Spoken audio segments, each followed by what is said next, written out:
So this should have been an easy fix, right? Replace that roller pin with the kit that was recommended on Amazon. Punch in the year and model of your truck, and the part says compatible.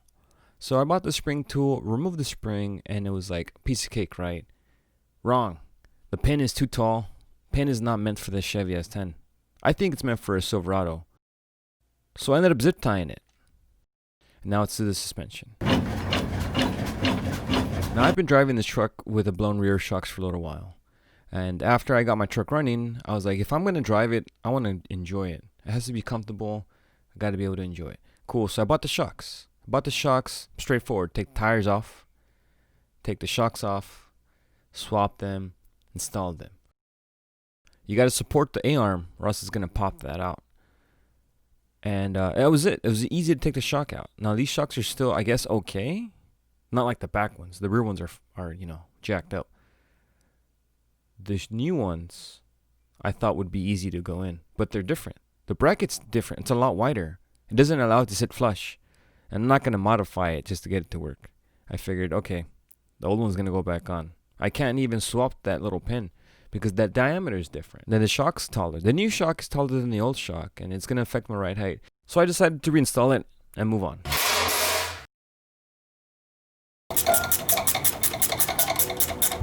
Speak.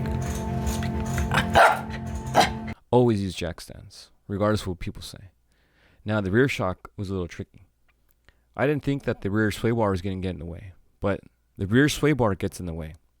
And I could not get the shock out without removing the rear sway bar. Removing it was actually not too bad. It was 2 clamps on the axle, and then that was it. Then it just kind of pushed away. The top mount of the shock was already removed. Now it was just the bottom that was getting stuck. The new shocks are shorter than the old shocks, which is awesome. It's going to help me with my ride height, and it's going to probably sit a little bit better.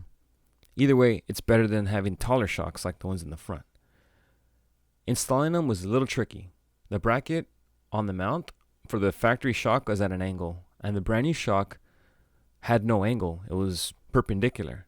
So after bending it on the vise, I decided to continue trying to mount it. And I struggled. I really struggled. And I had a fashion way to make the bolt stay on, because the bolt kept falling out and I kept getting the bolt stuck in the frame rail. So I said, I'm going to wrap it with electrical tape.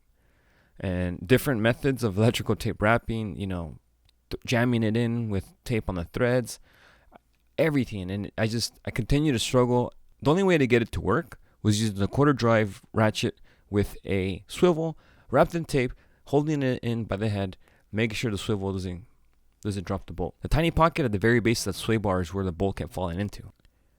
And that was it. 6 hours of work, condensed into 3.5 minutes. Looks easy, right? But the end result is so worth it. Now the shocks make the truck drive like a brand new truck now. That's awesome. That's all I wanted. And if you enjoyed watching this video, subscribe to my channel. Click like.